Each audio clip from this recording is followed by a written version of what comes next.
তো প্রিয় দর্শক, খারকোল বা চামঘাস হতে পারে আপনাদের বাড়তি আয়ের একটা উৎস। কোন জমিতে করবেন, কিভাবে করবেন এবং পতিত জায়গাকে ব্যবহার করে কিভাবে আপনি আপনার আয় বাড়াবেন জানতে সম্পূর্ণ ভিডিওটি দেখতে থাকুন। তো বন্ধুরা, আপনারা দেখছেন কৃষি রকমারি সেবা ইউটিউব চ্যানেল এবং আমি আপনাদের পাশে আছি সুনীল কুমার রায়। ভিডিওটি শুরু করার আগে যারা এখনও আমার চ্যানেলটিকে সাবস্ক্রাইব করেন নাই, চাষাবাদের মাধ্যমে কিভাবে আপনি আপনার আয় বাড়াবেন এবং কৃষির তথ্যমূলক ভিডিও সবার আগে পেতে ভিডিওটিকে লাইক করে চ্যানেলটিকে সাবস্ক্রাইব করুন। এবার আসুন মূল আলোচনায়। আপনি স্ক্রিনে যে গাছটিকে দেখতে পাচ্ছেন, এটাকে এক এক জায়গায় কিন্তু এক এক নামে পরিচিত। কেউ বলে খারকোল, কেউ বলে ঘ্যাটকোল, কিংবা কেউ বলে হচ্ছে চামঘাস। আমাদের বাড়ির আনাচে কানাচে পতিত জায়গায় কিংবা হচ্ছে উঁচু জমিতে হরহামেশায় হয়ে থাকে।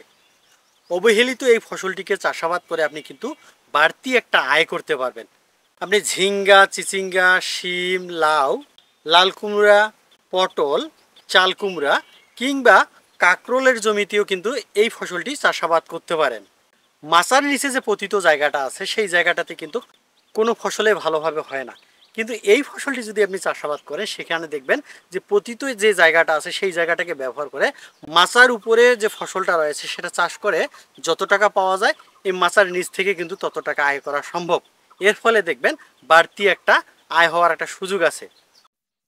বন্ধুরা, এছাড়া দীর্ঘমেয়াদী ফল যেমন আম, জাম, লিচু, কাঁঠাল, পেয়ারা, লটকন, সুপারি, পেঁপে, কমলা, মালটা, ড্রাগন ইত্যাদি ফল বাগানে পতিত যে জায়গা আছে ওই জায়গাকে ব্যবহার করতে পারেন।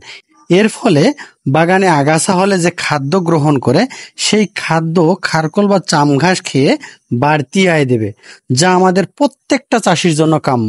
খারকোলের ভাজি, সবজি কিংবা ভর্তা মুখরোচক এবং অত্যন্ত পুষ্টিকারক। তাই আপনারা বাড়ির আনাচে কানাচে পতিত জায়গা অথবা যদি আপনাদের ছাদে পতিত জায়গা থাকে সেখানে টবে অথবা জিও ব্যাগে কিংবা বস্তা পদ্ধতিতে কিন্তু খারকোল চাষাবাদ করতে পারেন। এতে দেখবেন একদিকে সবজির একটা চাহিদা পূরণ করবে, আবার অন্যদিকে মুখরোচক এবং পুষ্টিকর একটা খাবার পাবেন। কিভাবে করবেন? খারকোলের গাছের গোড়ার দিকে দেখবেন ছোট ছোট আটি পাওয়া যায়, সেটাকে আপনারা কোথাও যদি পেয়ে থাকেন সংগ্রহ করে রাখুন এবং এই গুটি বা আটিকে যদি আপনারা সংগ্রহ করে আপনাদের চাষযোগ্য জায়গায় চাষাবাদ করে সেটা কিন্তু আপনাদের জন্য সব থেকে ভালো। সাধারণত ফাল্গুন মাসের শুরু থেকে শেষ পর্যন্ত কিন্তু খারকোল চাষাবাদের জন্য উত্তম সময়। ইয়া ছাড়াও যদি কেউ চৈত্র মাসে বা বৈশাখ মাসেও রোপণ করতে পারেন তবুও কিন্তু করা যাবে এবং প্রচণ্ড শীত ব্যতীত সারা বছরে কিন্তু খারকোল চাষাবাদ করা যায় এবং অত্যন্ত পুষ্টিকর এবং মুখরোচক খাবার।